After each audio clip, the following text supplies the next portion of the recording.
I was going through a family photo album, you guys, one that I hadn't seen in a while, and I found this photo of my dad's grandparents, and it jogged a memory of him telling me years ago that his grandparents were first cousins.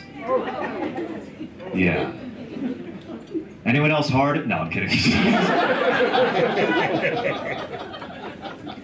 No, obviously, it's a really terrible thing, a very gross thing to think about, but the way I think about it, I think about it very positively, because, like, a lot of worse things could have happened the way I see it. Like, I could have been born with a massive head and a narrow body. Oh, couldn't be me, couldn't be me. Dude, if I was built like a cake pop, I would kill myself. I wouldn't do this. If I was built like that, I would get Instagram comments from people saying that they worry for the structural integrity of my neck. Thank God that doesn't happen, am I right? I was going through this photo album to get like some positive memories because like my dad passed away a couple years ago, and my mom came over to help me deal with it because my dad also lived in New York. My dad was a very hippy-dippy guy. Like, he was into crystals. He actually had a crystal hanging over his shower because he believed that the energy emanating from it would help clean himself on the outside while he was washing and cleaning himself on the outside. He died from colon cancer. It didn't work. Too soon? Don't care. It's my dad. Fuck you.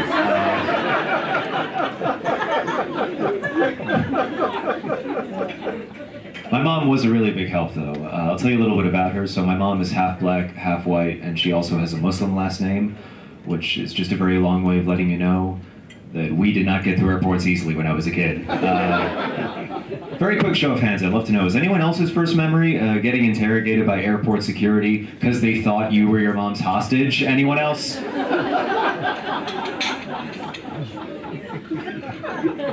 Not a lot of people respond to me when I say that.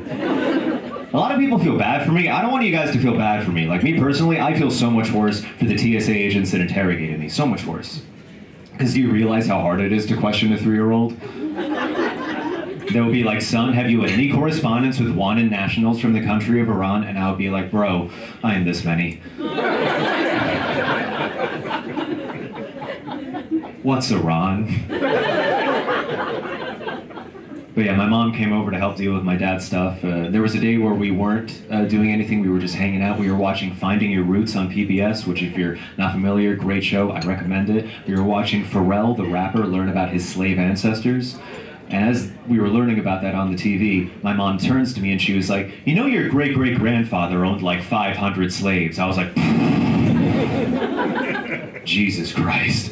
Because you guys probably don't know, my mom is from the Sudan, which if you're not familiar is the country just south of Egypt. They actually recently overthrew a military dictatorship, and now they're 30, flirty, and thriving.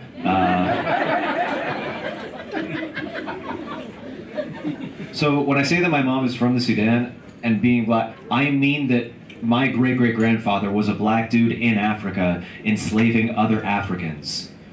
Don't worry, I'm as uncomfortable as you all right now. I was like, Mom, that's a wild thing to hear 2 weeks after Dad died. And then she said it gets worse. I was like, how does it get worse? And she said, because your great-great-grandmother got with him when she was 13 and lived as one of his concubines. I had to take a lap, you guys. But this is how I know I get my twisted sense of humor from my mom. Because after I took my lap and I came back, I was like, Mom, what do you want me to do with this information? And she took a pause and then she said, I don't know, maybe you owe me reparations. I was like, wait, what?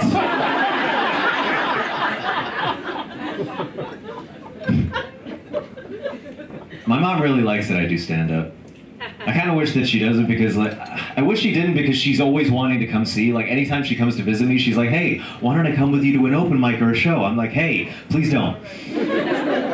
And she's like, why not? And I'm like, Mom, I'm a very different person on stage than the person I am with you, and this is a boundary I'd really like you to respect. She says, fuck that, I want to go. I'm like, Mom, if you force your way to, like, an open mic with me, I will have to tell everyone how you once left me in the wild with a bear. And she's like, look at the time, I don't need to go with you, look at this. But here's the thing, guys. My mom's not here. So I'm still telling you. So when I was 10 years old, my parents and I, we go to Yosemite National Park here in California, right? So like my mom and I, we take a walk through the woods, we find a bear in the woods. There's nothing separating us, no fence, no park ranger, nothing. Do you know what my mom says? She says, wait here, I'm gonna go get my camera. And she left me in the wild with a bear! And I'm sorry, but that means that bitch owes me reparations. That's what that means. That's it for me. I'm Lucas Arnold. Thank you guys very much.